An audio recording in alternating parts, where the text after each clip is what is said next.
ایک ٹرننگ ہمیں یہ دی ہے کہ عید کی نماز سے نکلنے سے پہلے پہلے تم صدقہ فطر ادا کر دیا کرو. کس لیے؟ ماہ رمضان کے اندر روزے رکھتے ہوئے بھی چاہے انسان اپنی طرف سے کتنی بھی کوشش کیوں نہ کر لے، عبادت کے اندر کوتاہی کا ہونا، نقص کا ہونا ضروری ہے. انسان چاہے لاکھ کوشش کر لے، کما حق کا ہو، اللہ رب العالمین کی عبادت نہیں کر سکتا. اس کی عبادت کے اندر کوتاہی کا ہونا لازمی ہے.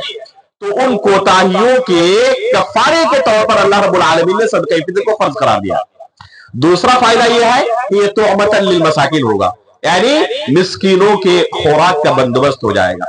ان کے گھروں کے اندر بھی خوشیاں لوٹ آئیں گی. جس طرح ہمارے گھروں میں ہمیشہ خوشیاں ہوتی ہیں، کم از کم ان کے گھروں کے اندر اس عید کے دن ہم خوشی داخل کرنے کی کوشش کریں. اور ایک مومن کے دل میں ان کے گھر میں خوشی داخل کرنا بھی صدقہ ہے، ایک اہم عبادت ہے. اللہ اکبر، اللہ اکبر، لا الہ الا اللہ، اللہ اکبر، اللہ اکبر وللہ الحمد. تو محترم حاضرین، جس طرح ہم نے اس مہینے کو گزارا ہے، ہماری بہت بڑی اب ذمہ داری ہوگی کہ اس عبادت کے اندر جو ہم نے لذت محسوس کی، جو تعلیمات حاصل کی، ان تعلیمات پر سال کے باقی 11 مہینوں کے اندر بھی گامزن رہیں. دوسری چیز کہ ماہ رمضان کا روزہ ختم ہوا ہے، لیکن روزے کی مشروعیت ختم نہیں ہوئی ہے. رمضان کے علاوہ بھی اللہ رب العالمین نے دوسرے مہینوں میں بہت سارے ایام کے روزے کو مشروع قرار دیا ہے، جن ایام میں رسول اللہ صلی اللہ علیہ وسلم اور آپ کے صحابہ بکثرت روزے رکھا کرتے تھے. ماہ رمضان کا روزہ فرض ہے. کسی شخص کے لیے کوئی گنجائش نہیں ہے کہ اگر وہ مستطیع ہو تو ماہ رمضان کا روزہ ترک کرے. لیکن ایک فرضیت کے اندر سب کے سب اس میں برابر رہتے ہیں. اصل میں متقیوں کے لیے، مومنوں کے لیے سنہری موقع کیا ہوتا ہے؟ یہی مستحب اعمال ہوتے ہیں. فرض عمل تو سب کرنے والے ہیں، نماز ہر کوئی پڑھنے والا، روزہ ہر کوئی رکھنے والا. زکوٰۃ کا اگر کوئی شخص نصاب کو پہنچا ہوا مالک ہے تو ہر کوئی زکوٰۃ دینے والا. اصل ایک دوسرے پر آگے بڑھنے کا موقع ہمیں کہاں ملتا ہے؟ مستحب اعمال کے اندر ایک دوسرے پر آگے بڑھنے کا موقع ملتا ہے. رمضان کے روزے تو سب نے رکھے، لیکن اگر ہم ایک دوسرے پر آگے بڑھنا چاہتے ہیں تو ہمارے لیے سب سے بہترین موقع اور سنہری موقع کیا ہے کہ ہم مستحب روزوں کی طرف قدم بڑھائیں. ماہ رمضان کے روزے ختم ہو گئے، لیکن مشروع روزے بھی ختم نہیں ہوئے. جیسے اسی مہینے کے اندر، شوال مہینے کے اندر، رسول اللہ صلی اللہ علیہ وسلم سے مروی ہے کہ آپ 6 روزے رکھا کرتے تھے. اور حدیث رسول ہے کہ اگر کسی نے ماہ رمضان کا روزہ رکھا اور ساتھ میں شوال کے 6 روزے بھی رکھے، گویا کہ اس نے پورے سال کا روزہ رکھا. ₹20 گویا کہ اس received نے on phone پورے pay. سال کا روزہ رکھا. شریعت کا اصول و ضابطہ یہ ہے کہ ایک بندہ کوئی نیکی کرتا ہے تو اللہ رب العالمین اس نیکی کے بدلے اسے 10 گنا نیکی عطا کرتا ہے. کسی شخص کو اللہ رب العالمین 10 گنا سے بھی زیادہ نیکی عطا کرتا ہے، یہاں تک کہ 700 گنا تک. اور بعد اللہ کے ایسے مخلص بندے بھی ہوتے ہیں جن کو اللہ رب العالمین بے حساب نیکی عطا کرتا ہے. اگر ماہ رمضان کے روزے کو 10 سے ضرب دیا جائے، اس کو گنا دیا جائے، تو گویا کہ 1 مہینے کا نہیں 10 مہینے کا ہم نے روزہ رکھا. اور شوال کے 6 روزے رکھ لیے جائیں تو گویا کہ ہم نے اگر اس کو 10 ضرب دے تو 60 نکلتے. گویا کہ ہم نے اور 2 مہینے کا روزہ رکھ لیا، اور اس طرح 12 مہینے ہی ہم نے روزے کی حالت میں گزار دیا. اللہ رب العالمین کا کتنا فضل و کرم ہے کہ نیکی ہم نے معمولی کی، لیکن اللہ رب العالمین اس کا اجر بے حساب ہمیں عطا کرتا ہے. اسی طرح ہر مہینے کے اندر 3 روزے رکھنا، جسے ایام 20 کے روزے کہتے ہیں، یا ہم اپنی زبان میں چاند کے روزے کہتے ہیں.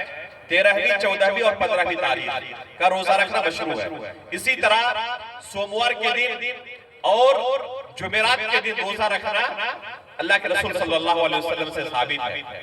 تو یہ مشروع روزے ہیں. اسی طرح عاشورہ کا روزہ رکھنا 9ویں محرم کو اور 10ویں محرم کو. یہ ایک مسئلہ جان لیں کہ عاشورے کا روزہ 9ویں اور 10ویں محرم کو مشروع ہے.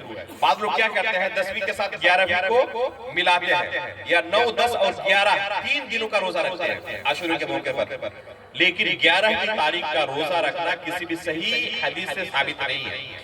جو روایتیں وارد ہیں تمام کی تمام ضعیف ہیں. اس لیے صحیح طریقہ عاشورے کے روزہ رکھنے کا 9ویں تاریخ اور 10ویں تاریخ کو ہے. 9ویں محرم اور 10ویں محرم کو ہے. اسی طرح عرفات کے دن کا روزہ رکھنا ہے 9ویں ذی الحجہ کو، یعنی عید الاضحیٰ کے ابھی تقریباً 2.5 مہینے کے بعد وہ عید الاضحیٰ آنے والی ہے. تو عید الاضحیٰ سے پہلے والے دن عید الاضحیٰ 10ویں ذی الحجہ کو اور اس سے پہلے دن 9ویں ذی الحجہ کو عرفہ کا روزہ رکھنا شروع ہے.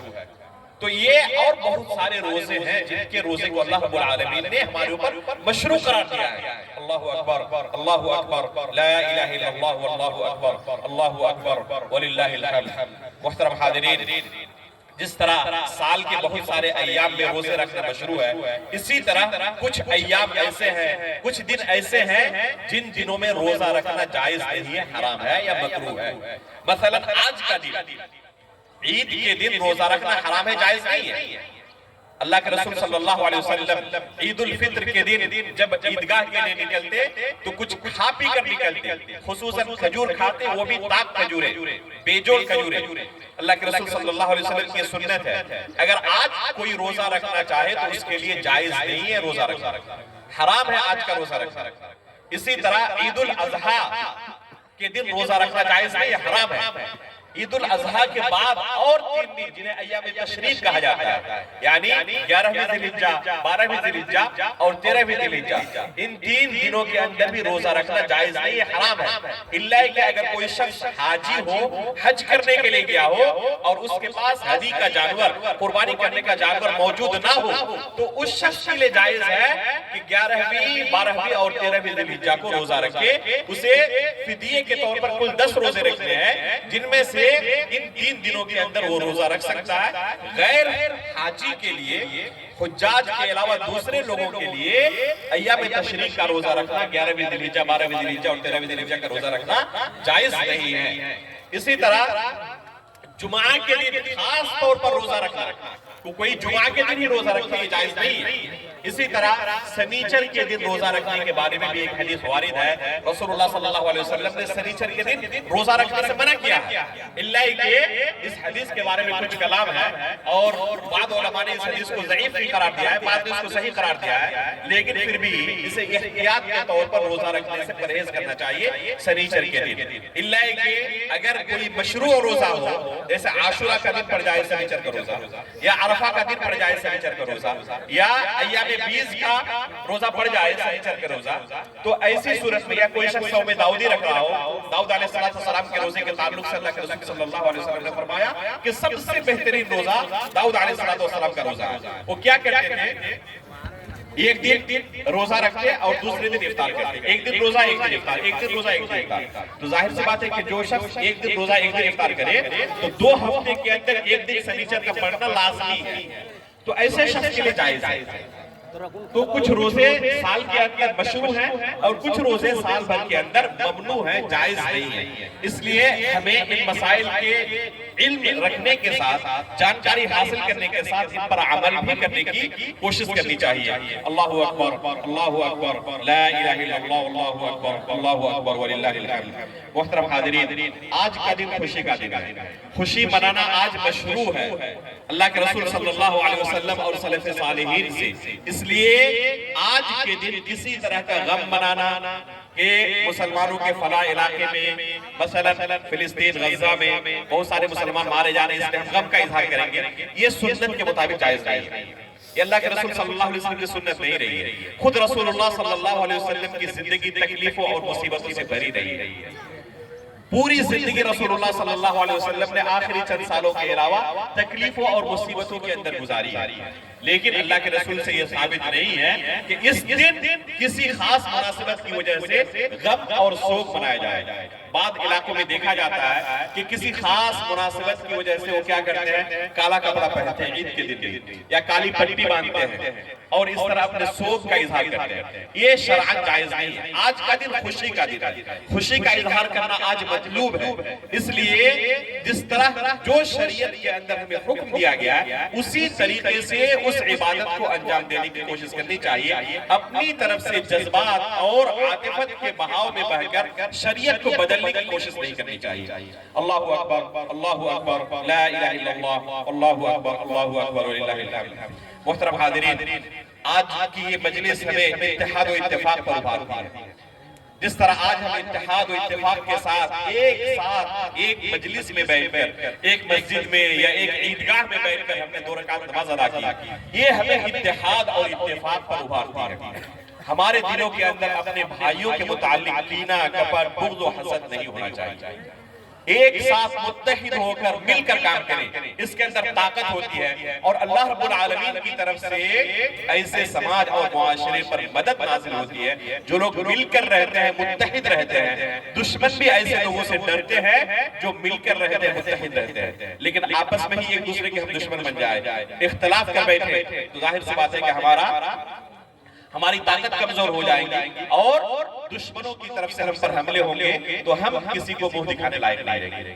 اس لیے آپس میں متحد ہو کر رہے ہیں. اللہ کے فضل و کرم سے آپ لوگوں نے ایک مسجد قائم کی اور آپ ہی لوگوں کے چندے سے، آپ ہی لوگوں کے خرچے سے یہ مسجد تعمیر ہوئی ہے. اب آپ لوگوں کی ذمہ داری ہے کہ اس مسجد کو آباد بھی کریں. مسجد کی تعمیر کا مطلب صرف اس کی بلڈنگ کو کھڑا کرنا، اس کی دیوار کو بہت خوبصورت بنا دینا، اس کے در و دیوار کو بہترین نقش و نگار سے سجا دینا، یہ مقصد نہیں ہے. اصل مسجد کی تعمیر کا معنی یہ ہے کہ اس کو آباد کیا جائے، ذکر الہی سے، نماز سے، ذکر و اذکار سے، قرآن کی تلاوت سے، دروس سے. اور اس کو آباد کرنے کے لیے باہر سے لوگ نہیں آئیں گے، آپ ہی کو یہ مسجد آباد کرنی پڑے گی. اس لیے اللہ رب العالمین نے جس طرح آپ کو توفیق دی، اللہ رب العالمین سے آپ دعا کریں کہ اللہ رب العالمین اس مسجد کو آباد کرنے اور اس کا حق ادا کرنے کے لیے آپ کو توفیق دے. ہم بھی اللہ رب العالمین سے دعا کرتے ہیں کہ اللہ رب العالمین آپ کی اس عظیم خدمت کو قبول فرمائے، اسے پائے تکمیل تک پہنچائے اور اسے حقیقی معنی میں آباد بھی کرنے کے اللہ رب العالمین توفیق دے.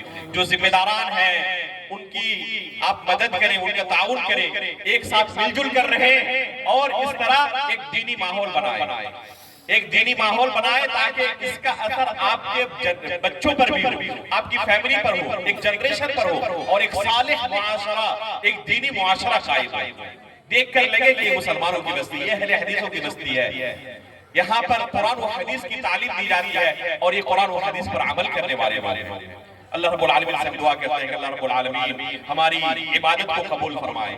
جو ہم نے اس مہینے کے اندر اللہ رب العالمین کی عبادت میں وقت گزارا ہے، اللہ رب العالمین ہماری عبادتوں کو قبول فرمائے. فقط اور فقط اپنی رضا الہی کا اسے سبب بنا لے. اللہ رب العالمین ہم سے جو کوتاہیاں سرزد ہوئی اس مہینے کے اندر انہیں عفو درگزر فرما اور اپنے دامن عفو میں جگہ دے. اللہ رب العالمین آج کا دن خوشی کا دن ہے، حقیقی خوشی کا دن اسے ہمارے لیے بنا دے اور اس طرح کی خوشیاں ہماری زندگی میں تو بار بار لا. اللہ رب العالمین ہمیں مال و اولاد کی نعمت سے نواز. اللہ رب العالمین ہر طرح کی مصیبتوں اور دکھوں اور پریشانیوں سے ہمیں محفوظ رکھ. آمین. تقبل رب العالمین. اللهم صل على محمد وعلى آل محمد كما صليت على إبراهيم وعلى آل إبراهيم إنك حميد مجيد. اللهم بارك على محمد وعلى آل محمد كما باركت على إبراهيم وعلى آل إبراهيم إنك حميد مجيد. سبحان ربك رب العزة عما يصفون وسلام على المرسلين والحمد لله رب العالمين.